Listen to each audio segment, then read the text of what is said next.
Mirë se erdhët. Mirë. Fillimisht do doja të merrja një vlerësim tuaj profesional lidhur me zgjedhjet që u mbajtën ditën e diel, si keni parë procesin mbarvajtja? Po, sa i përket procesit gjatë ditës së zgjedhjeve dhe detyrës qytetare të votuesve, nuk mund të ketë vërejtje serioze. Procesi ka qenë i rregullt, fair, demokratik, pa probleme të mëdha dhe pa incidente të cilat do të mund pa rregullsi, të cilat do të mund ta cenonin në një mas apo në një mas tjetër integritetin e procesit zgjedhor, dhe përgjithsisht mund thuhet që Kosova po vazhdon ta ketë një trend pozitiv dhe afirmativ, do të thosh unë demokratik në organizimin e zgjedhjeve, dhe kjo është për tu përshëndetur. Një karakteristikë e këtyre zgjedhjeve në fakt ishte edhe pjesëmarrja mjaft e ulët e qytetarëve, nëse bëjmë vetëm krahasimin me zgjedhjet e fundit. Mendoni që ka qenë një lodhje e qytetarëve për shkak të zgjedhjeve të shpeshta, apo cila mund të ketë qenë një prej arsyeve të mosdaljes së qytetarëve për të shfrytzuar të drejtën e tyre për votë? Ka shumë arsye, por njëra prej tyre është gjithsesi ajo që ju e përmendët në pyetjen e juaj, lodhja, por është edhe pakënaqësia dhe është zhgënjimi i qytetarëve me sjelljen e papërgjeshme në vazhdimsi, pothuajse me muaj të tërë dhe ma shumë se një vit e gjysmë të kësaj klase politike, e cila duke luftuar për egot e tyre politike, për manovrat e tyre, për taktikat, hapat dhe taktikë dhe strategjik për të gabuar, të ngushta, interesave të ngushta, drejt interesave të ngushta për t'i realizuar synimet e tyre mbase të pak kalkuluara mirë dhe të dëmshme për Kosovën dhe për popullin e saj, kanë shkaktuar një pakënaqësi të madhe, e cila shkaktoi në njëjtën kohë pra përrjedhoi abstinencën në shkallë kaq të madhe, pra mungesën e daljes, përqindja e ulët, më e ulta mbase që prej në këtë dekadën e luftës, fundit, po, edhe prej luftës, madje, prej pas luftës, prej 99 dhe këndej, po edhe në dekadën e fundit, kështu që thjesht është një zhgënjim, është një leksion që do duhet ta merrnin seriozisht, ta analizonin dhe ta kuptonin fillimisht dhe ta analizonin, pastaj e sintetizonin në detale për të nxjerrë konkluzione, mësime se si do duhet të përmirësohen, të ndryshojnë qëndrimet e tyre dhe të merren vesh tani më të bashkëpunojnë në forma të ndryshme, ka mundësi dhe variacione të ndryshme që t'i bëjnë institucionet. Me njëherë pas certifikimit të zgjedhjeve dhe konstituimit kuvendit, ne kemi vetëm 60 ditë afat për të zgjedhur presidentin, dhe presidenti është top prioritet, ose do duhet të ishte top prioritet në mënyrë që të mos shkojmë edhe njëherë në zgjedhje tjera, të cilat mund të rezultojnë me një abstinencë, pra mungesë, dalje, bojkot, edhe më të madh se ky, pra më pak se 37%, ose edhe bojkot total, kështu që do të ishte një fiasko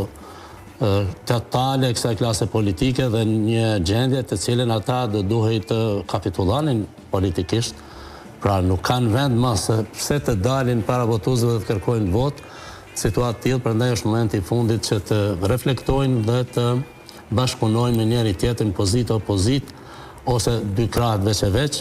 nëse kanë mundësi, varësisht kur bëhen rezultatet përfundimtare pas numërimit total edhe të votës së diasporës, asaj me kusht dhe të persona me aftësi të veçanta. Kështu që po është momenti i pakënaqësisë, është një moment thjesht tregues i qartë që qytetarët i kanë thënë jo kësaj klase politike, sjelljes të saj, dhe kjo duhet ndryshoj qëndrim e sjellje në mënyrë që ta përmirësoj imazhin e shtetit dhe të vetin, imazhin politik, po flas për klasën politike, dhe të mos e dëmtoj kauzën shtetërore, madje edhe në aspektin financiar, ne me miliona po humbim këta me vetdije,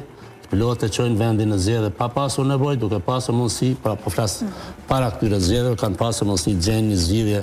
për president, nuk e bën, prandaj thjesht këta janë përgjegjës për këtë situatë dhe nuk do duhim atje ta përthellojnë gjendjen e krizës e cila po na përsëritet në mënyrë ciklike. Tani Besoj mesazhi i dhënë nga ana e qytetarëve ka qenë mjaft i qartë për të gjitha partitë politike, sepse në fakt në vota dhe themi me këtë mosdalje qytetarët kanë goditur thuajse të gjitha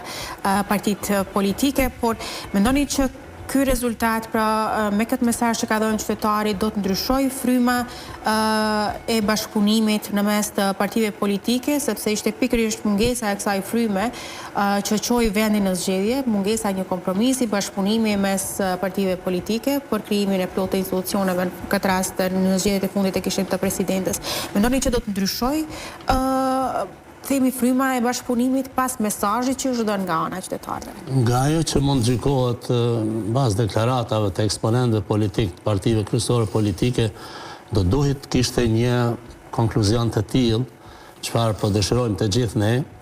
por fatkeqësisht këta edhe më herët edhe në zgjedhjet e para këtyre të fundit kanë deklaruar se do të bashkëpunojnë, do të kontaktojnë, por nuk e bën atë ose e bën me kalkulime. Por një gjë që duhet thënë përveç kësaj shtesë është që është momenti i fundit për këta që më të reflektojnë dhe të bashkëpunojnë, sepse thash pak më parë pasojat mund të jenë jashtëzakonisht të rënda, të dëmshme dhe të pariparueshme për vetë klasën politike, po edhe për Kosovën. Prandaj besoj që do duhet uleshin strukturat e partive politike, strukturat udhëheqëse, menaxhuese, të diskutojnë dhe të reflektojnë në mënyrë që të bashkëpunojnë, për ndryshe zgjidhje tjetër nuk ka, ajo tjetra do të ishte fatale për perspektivën e shtetit të Kosovës, qoftë në planin e imazhit jashtëm dhe obligimeve që kemi dhe perspektivave jashtë, pra plani i rritjes humbje qindra milionëshe, për shembull, po qoftë në planin e brendshëm, kur definitivisht ne jemi vendi parafundit më i varfër në Evropë dhe jemi keq edhe në aspektin e qeverisjes edhe në aspektin e varfërisë dhe të mirëqenies sociale, kështu që edhe zhvillimit ekonomik ose po. Pra, domosdoshmërisht është momenti i fundit që ta të reflektojnë dhe të bashkëpunojnë, ta bëjnë fillimisht pra zgjedhjen e presidentit, pastaj qeverisë pa ndonjë problem, për ndryshe është momenti i fundit kur matutje nuk mund të shkohet sepse do të ishte me pasoja të rënda. Pra, nëse veç do të kemi një përsëritje të zgjedhjeve, pa vazhdim i një kompromisi, situata do të shkojë edhe më keq. Por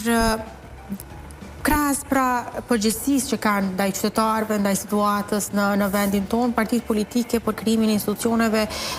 kanë besoj edhe përgjegjësi juridike dhe kushtetuese sa po merret parasysh ky aspekt nga ana e tyre. Patjetër, sepse ju thash që pas konstituimit kuvendit ne kemi vetëm 60 ditë në bazë vendimit të gjykatës kushtetuese, mundësi tashmë është taksative, s'mund të shkohet andaj këndë ose të kalkulohet, të hamendësohet, të manipulohet, nuk mundet. Dhe nëse këta siç janë vënuar atëherë, siç i jepnin vetes komoditet për prioritetin e fundit në çështën e presidentit, ne jemi në situatë kur ajo është prioriteti i prioriteteve. Dhe do duhej menjëherë, pra sepse pa konstitu kuvendin nuk mund të ketë se në kuvend zgjidhet presidenti, siç e dini ju dhe shikuesit tuaj të nderuar, por është prioritet i parë dhe i vetmi që do duhej ta kishin partitë politike. Kësaj radhe nuk ka mundësi shumë për manipulime dhe për blerje kohe. Prandaj do duhej që të reflektonin shpejt menjëherë, me urgjencë të bisedojnë dhe të merren vesh seriozisht, bisedojnë si njerëz, si politikaj të pjekur, e jo si kur t'ishin njeri në një kontinent e tjetër, në kontinent tjetër, me letra, me ashtu kur janë disa qindra metra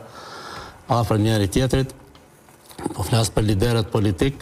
do të mund të takohen, të seriozisht bisedojnë dhe jo të takohen e të mos bëjnë asgjë me orë të tëra, po takohen për disa minuta, për disa orë mund të kryhen këto punë. Të gjejnë një zgjidhje qoftë me kompromis, qoftë marrëveshje politike, ose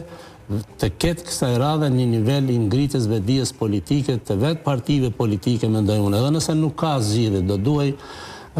edhe vetë opozita, edhe vetë deputetët që kanë për detyrë në bazë të kushtetutës që t'i ndërtojnë institucionet. Pra janë aty ata për ndërtuar institucione, edhe institucione funksionale, nuk janë aty për të marrë mandat, për të marrë pastaj beneficione, për të prishur kuvendin me dëshirë apo pa dëshirë të njëri tjetrit. subjektet politike që brenda tyre janë deputetët në grupet parlamentare. Pra, ka mundësi dhe do duhej me urgjencë të veprohet në mënyrë që të mos shkojmë në zgjedhje tjera të cilat do të ishin thjesht për thellimi krizës dhe në futje në një labirint ku nuk I dihet fundi. Zotëri Paraliu, tek çështja e presidentit, jo vetëm në këtë rastin e fundit, nëse analizojmë edhe në të kaluarën, ka qenë problematike zgjedhja e presidentit, pra arritja e atij konsensusi ose bashkëpunimi në mes të partive politike për të votuar një emër të caktuar. Mendoni që